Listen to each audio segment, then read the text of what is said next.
Vamos ao nosso conteúdo objetivo principal de toda essa parte de teoria de soluções. Se a gente voltar, ou melhor dizendo, se nós voltarmos aqui para a primeira página, tudo que a gente estudou até agora foram conceitos. Nessa parte, nesse tópico de teoria de soluções que nós iniciamos na aula passada, salvo engano. Então vimos definição de solução de uma equação diferencial, definição de intervalos de definição, definição de curvas de família, de soluções particulares, de forma normal, de solução singular e de PVI. Mas todos esses conceitos foram objetivando esse tópico aqui, a existência e a unicidade.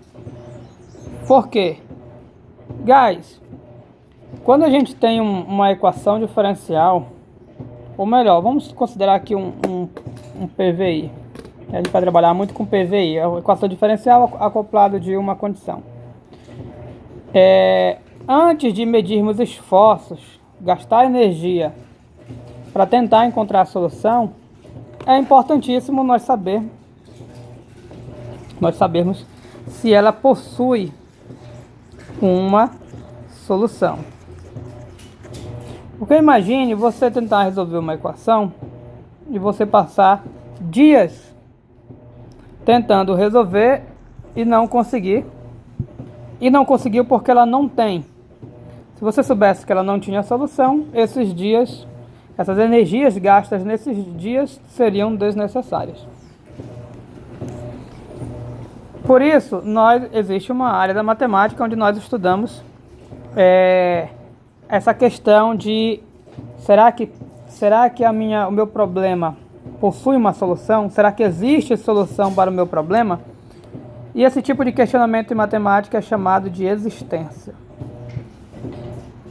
E junto com o problema de existência, sempre vem o problema de unicidade, não só em EDO.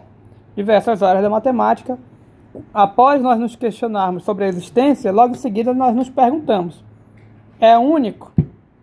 Ou seja, é o problema de unicidade.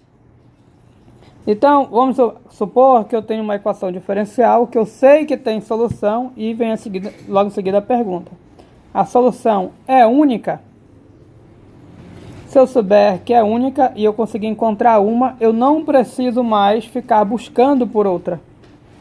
Entretanto, se eu resolvo um problema e eu acho uma solução e eu não tenho informação a respeito da unicidade, qual é meu dever?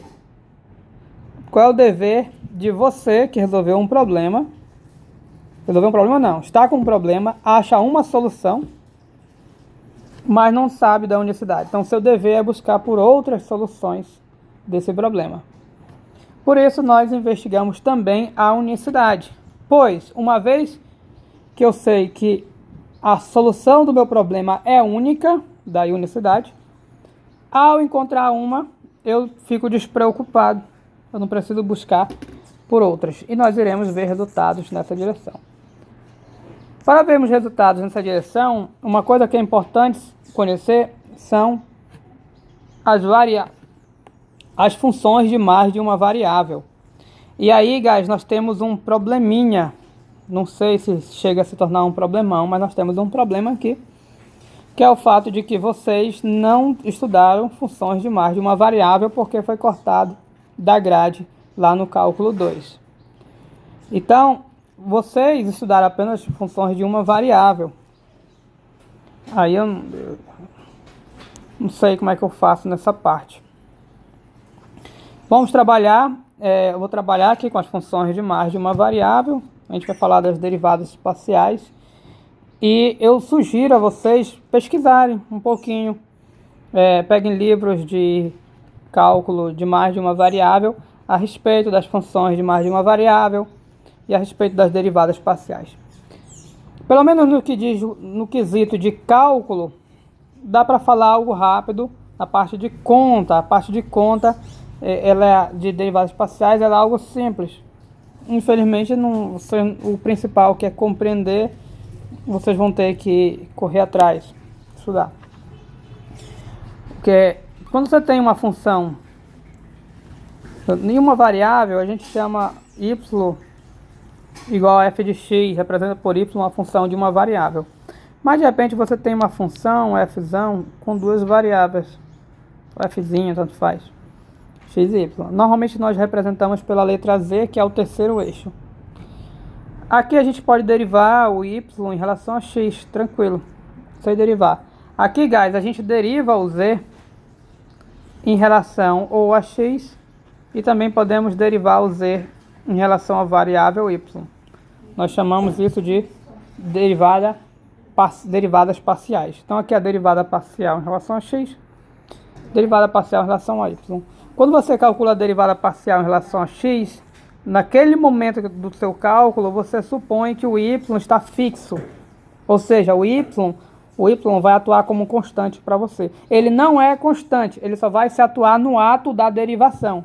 Ou seja, se tiver lá mais y, já sabe que a derivada é zero. Porque ele vai atuar como constante no ato da derivação. A mesma coisa aqui, se você vai derivar em relação a y se comporta como variável, x como constante, mesmas regras de derivação que a derivada ordinária. A gente chama isso aqui de derivada ordinária. O que mais? Isso aqui poderia ser f também, não tem problema. Esse símbolo aqui parece um 6, ao contrário, um pouco parecido. É chamado de derrô. Derrô f, derrô x, derrô z, derrô y. Pronto, é isso. Então, guys, voltando aqui. Então, o que é um problema? Como é um problema de existência relacionado aqui em equações diferenciais ordinárias, em EDO.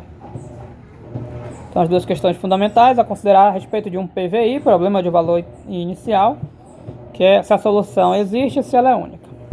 A existência. Você considera uma equação diferencial, aqui perceba que está na forma normal, vou trocar a cor aqui. Está na forma normal. Como é a forma normal, professor? Que eu não lembro, tem o vídeo. Mas se você não lembra, fica só a derivada aqui de maior grau. Claro, a gente está trabalhando tudo com ordem 1 aqui. A derivada aqui é a função do outro lado. A gente vai ver aqui, guys, PVI, essa existência e unicidade para ordem 1, tá? Para ordem 1. Então a gente se pergunta se essa bichinha aqui tem solução, equação, e se a curva integral passa por esse ponto. Lembre-se que num PVI a condição inicial y de x0 igual a y0 significa o quê? Que a curva integral passa no ponto de abscissa x0 e o y passa a ser y0, ou seja, passa nesse ponto aqui. Então dizer que a curva integral passa nesse ponto é equivalente a dizer que eu tenho solução para a minha equação. Até porque, se eu estou trabalhando com uma equação e eu dar uma condição inicial, que é um ponto, e não passar a curva integral nesse ponto, não passou a curva integral, eu não tenho solução. E a unicidade é aquela, né? É só uma solução, ou seja, se eu achar uma outra solução, obrigatoriamente é a mesma, para ser única. Quando podemos estar certos de que existe precisamente uma curva integral, só uma curva integral passando por outro ponto. Então, essa maneira de falar é a maneira de falar da unicidade e da existência também do ponto de vista geométrico. Observe que é uma linguagem geométrica, porque você está utilizando o termo curva integral. E aí, guys, nós temos um teorema. Nós não iremos demonstrar esse teorema, porque ele não é objetivo da nossa disciplina. Guys? Então, em outros cursos de equações diferenciais, você vê a demonstração, pode ver a demonstração desse teorema, mas ele não é objetivo da nossa disciplina, por mais que seja para uma turma de matemática também. Mas a gente vai comentar ele, vai explicar ele e vai ver sua interpretação geométrica. Só que no próximo vídeo, para isso não ficar longo. Ok? Thanks.